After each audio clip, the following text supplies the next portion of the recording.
Hello नमस्कार दोस्तों, स्वागत है आप सभी का आपके अपनी यूट्यूब चैनल। आज करने वाले हैं कंस्ट्रक्शन ऑफ चिमनी के बारे में, यानी कि चिमनी को कैसे बनाया जाता है। उसके बाद हम बात करेंगे स्लिप फोम टेक्नोलॉजी, यानी चिमनी में स्लिप फोम टेक्नोलॉजी क्या होता है। उसके बाद चिमनी के कंस्ट्रक्शन में हमें किन किन हजार्ड्स का सामना करना पड़ता है और उन हजार्ड से बचने के लिए हम क्या क्या प्रिकॉशंस या कंट्रोल मेजर्स लेते हैं। तो चलिए शुरू करते हैं। तो दोस्तों, सबसे पहले हम जानते हैं कि स्लिप फोम होता क्या है।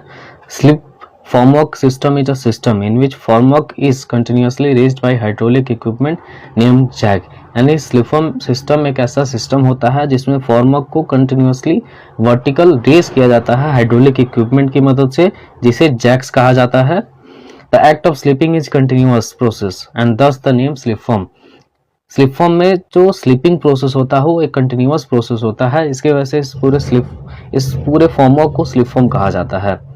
As the concrete poured, the formwork is raised vertically at a speed that allows the concrete to harden। यानी स्लिप फोम में जब कंक्रीट पोर कर दिया था तो उसे धीरे धीरे एक स्पीड पे लिफ्ट किया जाता है ताकि उसमें पोर किया गया कंक्रीट धीरे धीरे सेट होके हार्ड होना स्टार्ट हो जाए।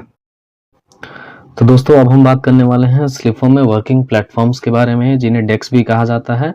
तो स्लिप फोम हैज 3 डेक्स और वर्किंग प्लेटफॉर्म, यानी स्लिप फोम में टोटल 3 डेक होता है।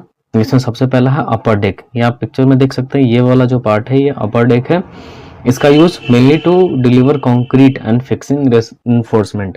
यानी जो अपर डेक होता है उसका काम कंक्रीट को डिलीवर करना है, यानी कंक्रीट को चिमनी के सेल में पोर करने का और रेनफोर्समेंट को फिक्स करने के लिए किया जाता है। दूसरा है इंटरमीडिएट डेक या मिडिल डेक। आप ये फोटो में देख सकते हैं, ये वाला जो पार्ट है ये इंटरमीडिएट डेक है। ये चिमनी सेल के आउटसाइड और इनसाइड दोनों में होता है। इसका काम होता है use for vibration of concrete operation and maintenance of slip foam.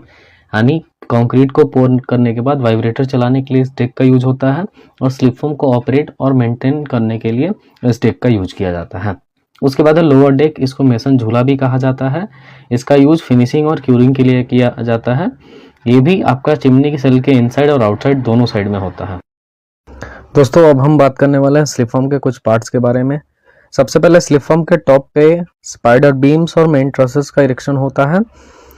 Main trusses और स्पाइडर बीम से कनेक्टेड होता है योगलेग। योगलेग से ही कनेक्टेड होता है हमारा इंटरमीडिएट डेक, इनसाइड और आउटसाइड दोनों में होता है। उसके नीचे लोअर डेक भी आपका योगलेग से ही कनेक्टेड होता है, जो कि इनसाइड और आउटसाइड में होता है।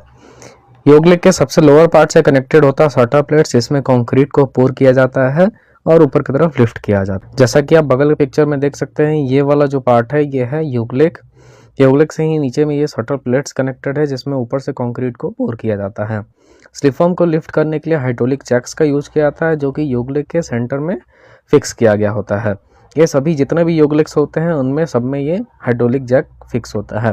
हाइड्रोलिक जैक के अंदर एक रॉड होता है जिसे जैक रॉड कहा जाता है, जो कि इस चिमनी के सेल के अंदर होता है। और जब भी हम पावर पैक से प्रेशर देते हैं तो ये हाइड्रोलिक जैक उस जैक रॉड को होल्ड करके वर्टिकल पोजीशन में स्लिप होते रहता है। दोस्तों, अब हम जानने वाले हैं hazards during construction of chimney, यानी चिमनी के कंस्ट्रक्शन के दौरान हमें किन किन हजार्ड्स का सामना करना पड़ता है। तो सबसे पहला है फॉल ऑफ पर्सन, यानी आदमी के गिरने का खतरा। चिमनी का हाइट जो होता है वो काफ़ी ज़्यादा होता है, लगभग 150 मीटर, 220 मीटर, 275 मीटर। तो वहाँ से आदमी के गिरने का सबसे बड़ा खतरा रहता है। दूसरा होता है फॉल ऑफ मटेरियल्स, यानी चिमनी में जो लूज मटेरियल्स यूज़ करते हैं हम, लाइक कंक्रीट, रेनफोर्समेंट, एंगल और भी बहुत सारा चीज़, उसके फॉल होने का खतरा। उसके बाद फायर एंड एक्सप्लोजन। चिमनी के स्लिप फोम पे कंटिन्यूअस हॉट वर्क चलते रहता है। अगर कोई फ्लेमेबल मटेरियल आसपास हो तो वहाँ फायर एंड एक्सप्लोजन होने का खतरा है। उसके बाद है इलेक्ट्रोक्यूशन। चिमनी में लाइटिंग के लिए, पावर टूल्स के ऑपरेशन के लिए, वाइब्रेटर के ऑपरेशन के लिए इलेक्ट्रिसिटी का यूज किया जाता है, तो वहाँ पे इलेक्ट्रोक्यूशन का खतरा है, यानी बिजली का झटका लगने का। उसके बाद है फेलियर ऑफ सस्पेंडेड लोड, यानी सस्पेंडेड लोड का फेल होना। चिमनी में जो भी मटेरियल जैसे कंक्रीट, रेनफोर्समेंट या अदर स्लिप फोम मटेरियल को लिफ्ट किया जाता है तो उसमें सस्पेंडेड लोड एक हजार्ड है। उसके बाद फेलियर ऑफ रिगिंग, यानी रिगिंग का फेलियर, वायर रोप का टूट जाना, लिफ्टिंग सैकल्स या बेल्ट्स का डैमेज होना, ये भी एक हजार्ड है। उसके बाद failure of winch machine. Chimney में जो भी ट्रांसपोर्टेशन होता है वो विंच मशीन के थ्रू ही होता है, तो विंच मशीन का फेलियर भी एक हजार्ड है। उसके बाद failure of lift, passenger lift, यानी चिमनी में जो मैन पावर का ट्रांसपोर्टेशन होता है वो पैसेंजर लिफ्ट के थ्रू होता है, जो कि विंच मशीन के द्वारा ऑपरेट किया जाता है, उसका फेलियर एक हजार्ड है। उसके बाद है communication gap between winch operator and signal man, यानी सिग्नल मैन और विंच ऑपरेटर के बीच कम्युनिकेशन गैप होना भी एक हजार्ड है। और सबसे लास्ट है बैड वेदर कंडीशन। चिमनी का हाइट बहुत ही ज़्यादा होता है, तो बैड वेदर कंडीशन इसमें सबसे ज़्यादा हजार्डस होता है। दोस्तों अब हम जानते हैं प्रिकॉशंस या कंट्रोल मेजर, यानी चिमनी के कंस्ट्रक्शन के दौरान हजार्ड से बचने के लिए हमें क्या क्या प्रिकॉशंस या कंट्रोल मेजर्स लेने चाहिए। तो सबसे पहला प्रोवाइड फुल बॉडी हार्नेस, यानी जितने भी वर्कर्स काम करो सबके पास फुल बॉडी हार्नेस होना चाहिए। नेक्स्ट है check healthiness of planks. Chimney में वुडन प्लैंक्स का यूज होता है, तो उसके हेल्दीनेस का इंस्पेक्शन जरूरी है कि प्लैंक सही है या नहीं है। उसके बाद इंस्टॉल सेफ्टी नेट, यानी सेफ्टी नेट का इंस्टॉलेशन करें। उसके बाद है प्रोवाइड सफिशिएंट एंकरेज पॉइंट्स, यानी फुल बॉडी हार्नेस को एंकर करने के लिए सफिशिएंट एंकरेज पॉइंट्स होने चाहिए। उसके बाद है फॉल ऑफ मटेरियल्स, उसको कंट्रोल करने के लिए remove all loose materials from all working deck, यानी जितने भी लूज मटेरियल्स हो सभी वर्किंग डेक से उसको रिमूव कर दे। उसके बाद इंस्टॉल सेफ्टी नेट, यानी सेफ्टी नेट को इंस्टॉल करे। उसके बाद है adequate shedding of the areas at the ground level, यानी ग्राउंड लेवल पे जो एरियाज है जैसे टीएम के आने जाने के रास्ते को पूरा शेडिंग कर देना, मैन पावर के आने जाने के रास्ते को पूरे शेडिंग कर देना, ताकि ऊपर से कोई लूज मटेरियल गिरे तो सीधे इक्विपमेंट या मैन पावर को इंजर्ड ना करे। नेक्स्ट है cleaning and removal of the debris in each shift from top deck, यानी सभी डेक से हर शिफ्ट में जो डेब्रिस हो उसका क्लीनिंग और रिमूवल जरूरी है। नेक्स्ट है proper stacking of materials and stock only needed one, यानी स्लिप फॉर्म पे जितने भी मटेरियल का स्टैकिंग करे वो सही से करे और जितने का जरूरत है उतना ही करे, उससे ज्यादा ना करे। उसके बाद है fire and explosion. Fire and explosion से बचने के लिए सबसे पहले obtain PTW before start any hot work, यानी कोई भी हॉट वर्क स्टार्ट करने से पहले परमिट टू वर्क लें। उसके बाद है रिमूव ऑल फ्लेमेबल मटेरियल और cover with fire blanket before start hot work, यानी हॉट वर्क को स्टार्ट करने से पहले सभी फ्लेमेबल मटेरियल्स को हटा दें और उसे फायर ब्लैंकेट से कवर कर दें। Ensure fire extinguisher and sand bucket near hot work area, यानी हॉट वर्क एरिया में फायर एक्सटिंग्विशर और सैंड बकेट जरूर हो। उसके बाद है इलेक्ट्रोक्यूशन, इससे बचने के लिए सबसे पहला है provide double earthing of every electrical equipments, यानी जितने भी इलेक्ट्रिकल इक्विपमेंट्स का यूज कर रहे हैं उनका डबल अर्थिंग कंपलसरी है। नेक्स्ट है प्रोवाइड RCCB 30 मिली एम्पियर, यानी 30 मिली एम्पियर का रेसिडुअल करंट सर्किट ब्रेकर को इंस्टॉल करें। नेक्स्ट है check for insulation and joints, जहाँ भी जॉइंट्स हो उसका इंसुलेशन वगैरह चेक करें। नेक्स्ट है use plug top for every connection, यानी सभी कनेक्शन को करने के लिए प्लग टॉप का ही यूज करें। Give sufficient shed for DB, यानी डिस्ट्रीब्यूशन बोर्ड के लिए सफिशिएंट शेड होना चाहिए। नेक्स्ट है failure of suspended load dragging and winch machines, इससे बचने के लिए सबसे पहला है all lifting equipment shall be tested examined and certified by a competent person, यानी जितने भी लिफ्टिंग इक्विपमेंट्स हो सभी टेस्टेड एग्जामिन्ड एक कंपेटेंट पर्सन के द्वारा होना चाहिए, यानी सबका थर्ड पार्टी इंस्पेक्शन होना चाहिए। Rope shall be examined and tested by a competent person, यानी जितने भी रोप्स यूज करेंगे हम विंच मशीन्स में उन सबका इंस्पेक्शन थर्ड पार्टी के द्वारा होना चाहिए।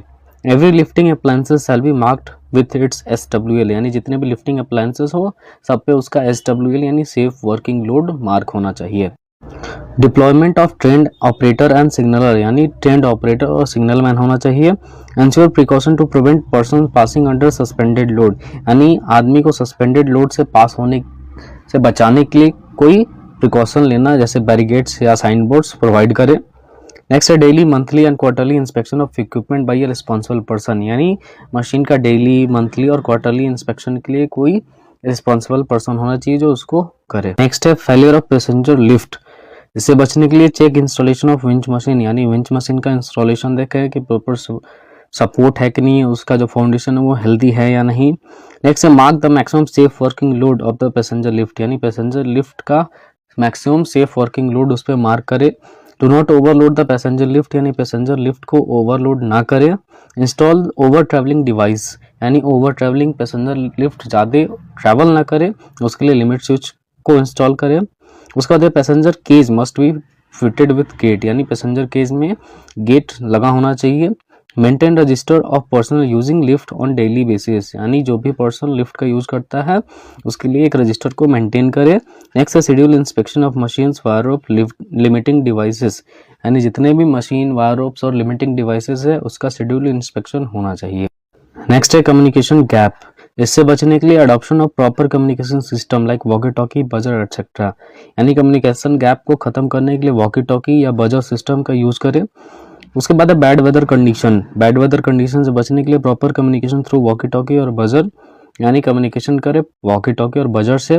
Stop the work and get the workforce on ground level in strict monitoring, यानी अगर बैड वेदर कंडीशन हो तो उस दौरान काम को बंद करके जितना भी वर्कमैन है उसको स्ट्रिक्ट मॉनिटरिंग में ग्राउंड लेवल पे उतार दे। नेक्स्ट है इंस्टॉल लाइटनिंग प्रोटेक्शन सिस्टम, यानी लाइटनिंग प्रोटेक्शन सिस्टम को इंस्टॉल करें।